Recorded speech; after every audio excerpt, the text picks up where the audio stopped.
So here we go with the next 4 drawers that are pretty much just miscellaneous.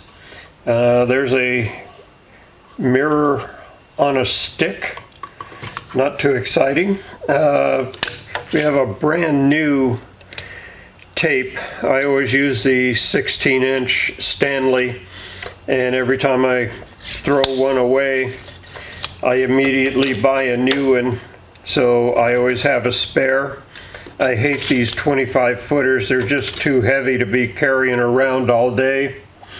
A couple of squares, chalk line, a ring knife. So if you're tying rope all the time, you tie your knot, hook that in, cut it. Saves a lot of time reaching for a knife. Box cutters, a couple of hook knives, ice picks, wave scraper. This one is for making the grooves in Babbitt bearings. When you pour a Babbitt bearing, you drill a hole for the oil, and then from the oil hole you make a little X so the oil can spread out across the bearing. A countersink that I made a long time ago for when you're drilling holes for pop rivets. You can deburr them and set your pop rivets. A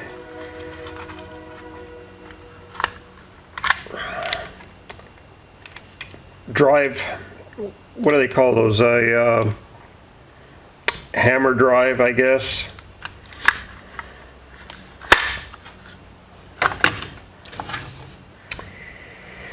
These 3 here think that they are wood chisels, but they're actually scrapers for removing labels, paint, gasket scrapers. I don't know that I've ever used them for wood.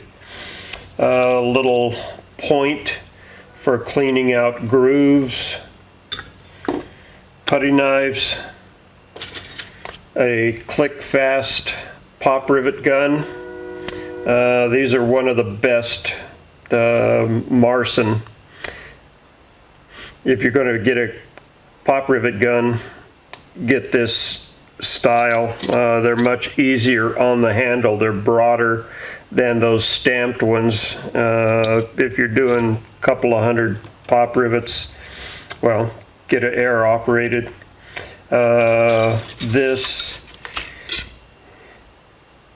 is a piece of spring steel, and you can get these at the radiator shop. When you've heard of rotting out a radiator, this is what they use, and these come in all different sizes.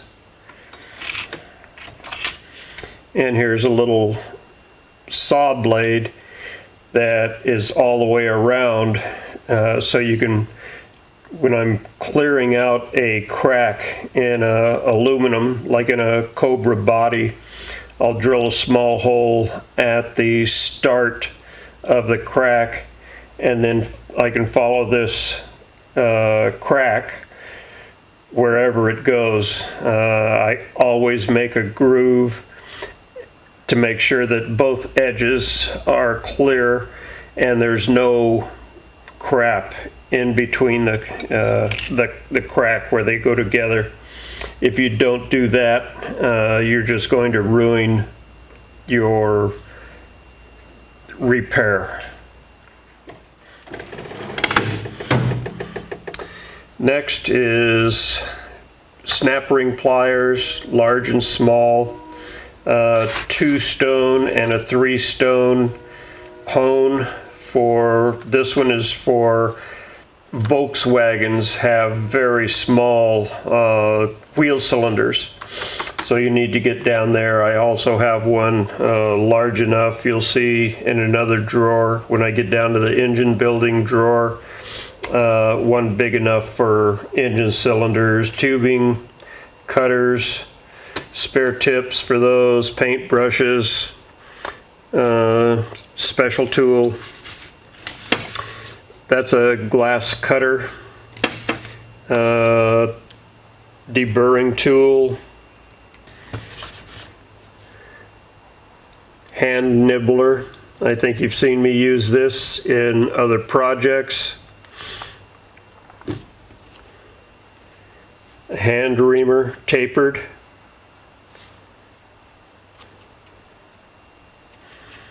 Motorcycle tire changers. All sorts of bits, step drills, countersinks, burrs, shape follower. This is for drilling bolts for safety wire. You can put any size bolt in there. Move this along. In here are the drills.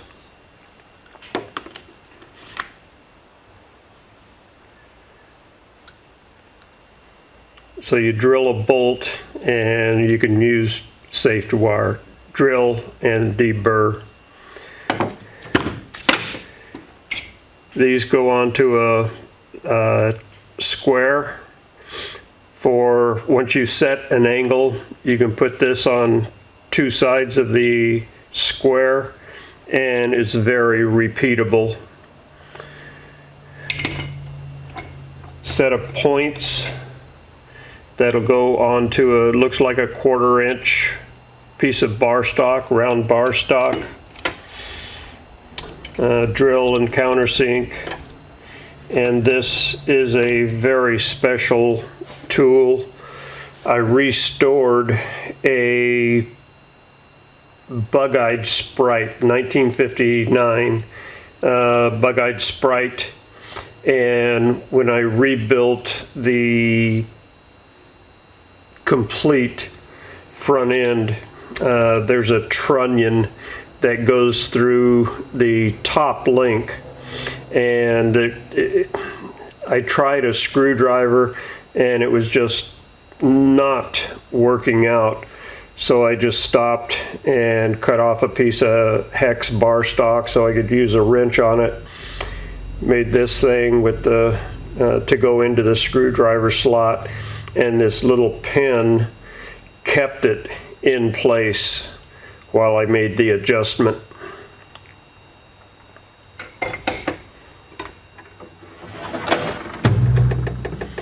Hacksaw, slide hammer, and an extra long screwdriver.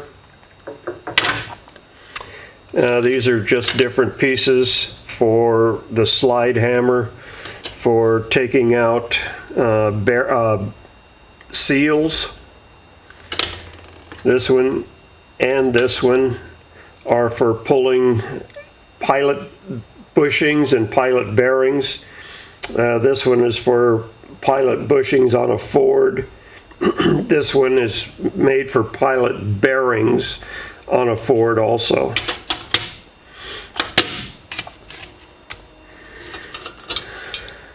For installing tubeless tire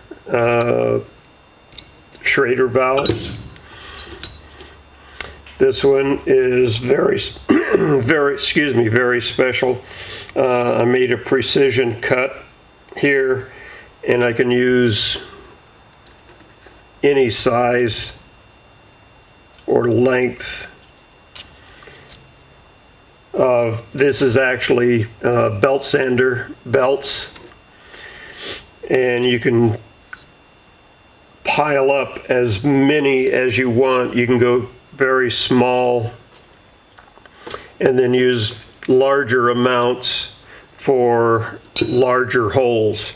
And I use these a lot when I send a piece out to be powder coated. When they come back, they have powder coating on the inside of the hole, and I use these to ream them out.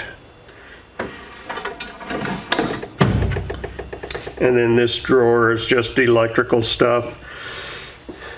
pencil that vibrates. You can write your name or anything on pieces. That one I made so I could check my own phone when they had actual phones, landlines. This one I can plug in and then hook up and test any motor. That's for starting or bumping when you're setting valves or timing. You can hook that up to your starter solenoid and bump the engine along. Circuit tester with an extra long lead so I can go anywhere, either under the dash or hook it up anywhere to a ground, and then I can check tail lights all the way to under the hood without having to move everything around. That's a 110 tester. Just plug that into the wall, a little light shines. Leads, all sorts of leads. This one I can hook up to a circuit and then turn it on or off. 12 volt, you don't want to use that with a 110 circuit. So that completes the top 4 drawers. Next,